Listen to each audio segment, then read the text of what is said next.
നിതിൻ രാജിന്റെ മരണത്തിൽ പ്രതിഷേധവേദിയായി കാലിക്കറ്റ് ഇന്റർസോണിലെ കലോത്സവ വേദികൾക്ക് ക്യാമ്പസുകളിൽ വിവേചനത്തിന് ഇരയായി ജീവൻ നഷ്ടപ്പെട്ടവരുടെ പേരുകൾ നൽകിയായിരുന്നു പ്രതിഷേധം. അഞ്ചരക്കണ്ടിയിലെ നിതിൻ രാജിന്റെ രക്തം ഒറ്റപ്പെട്ടതല്ലെന്ന് പറയുന്നു വിദ്യാർത്ഥികൾ.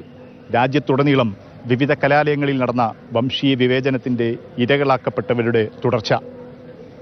ഈ കാര്യങ്ങൾ ഓർമ്മിക്കുകയാണ് കാലിക്കറ്റ് യൂണിവേഴ്സിറ്റി ഇന്റർസോൺ കലോത്സവത്തിലെ വിവിധ വേദികൾ.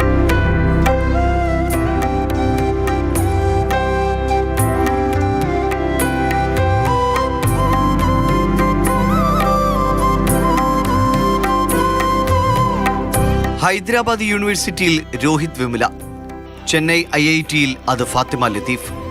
രാജ്യത്ത് പല ക്യാമ്പസുകളിലായി വിവേചനത്തിനിരയായി ജീവൻ നൽകേണ്ടി വന്ന വിദ്യാർത്ഥികളുടെ പേര് കാലിക്കറ്റ് യൂണിവേഴ്സിറ്റി ഇന്റർസോൺ കലോത്സവത്തിൽ വേദികളുടെ വിലാസമായി മാറി.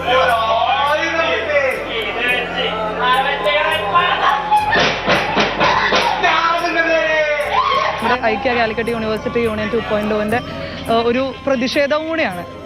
ഈ ഒരു സമയത്ത് നമ്മുടെ കലോത്സവം നടക്കുമ്പോൾ നമ്മൾ ആദ്യം തന്നെ ആലോചിച്ചത് അതാണ്. ഇപ്പോൾ ഏറ്റവും റെലവൻ്റ് ആയിട്ട് നിൽക്കുന്ന അല്ലെങ്കിൽ നമ്മൾ അഡ്രസ്സ് ചെയ്തു പോകേണ്ട വിഷയം എന്താണെന്ന് ആലോചിച്ചപ്പം നമുക്ക് വന്നത് നിതിൻ്റെ മുഖമാണ്. അപ്പോൾ അതുപോലെ കൊല്ലപ്പെട്ടു പോയ വിദ്യാർത്ഥികളെ, ഇന്ത്യയിലെ നമ്മുടെ വിദ്യാർത്ഥികളെ ആണ്, അവരുടെ പേരുകളാണ് നമ്മൾ ഓരോന്നിനും കൊടുത്തിട്ടുള്ളത്. ഇന്റർസോൺ കലോത്സവത്തിൽ മത്സരങ്ങൾ അരങ്ങേറുമ്പോൾ വേദികൾ ഒരു സമരഭൂമിയാവുകയാണ്.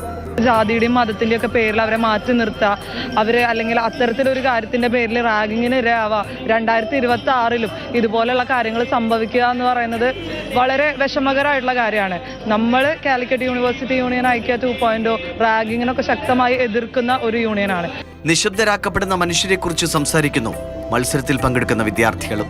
പ്രതിമകളാണ്, ഇപ്പം സംസാരിക്കാൻ പറ്റില്ല, വായ മൂടപ്പെട്ട രീതിയിലാണ്, അതിന് കാഴ്ചക്കാരായിട്ട് നിൽക്കുവാണ് എന്നുള്ള രീതിയിലാണ് ഞാൻ ചെയ്തത്.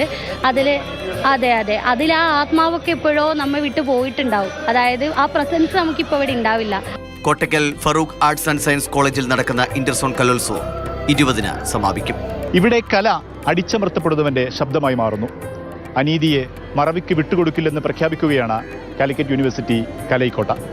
ക്യാമറമാൻ അനീഷ് തോട്ടക്കാടിനൊപ്പം മുഹമ്മദ് ഷഹീദ്, മാതൃഭൂമി ന്യൂസ്, മലപ്പുറം.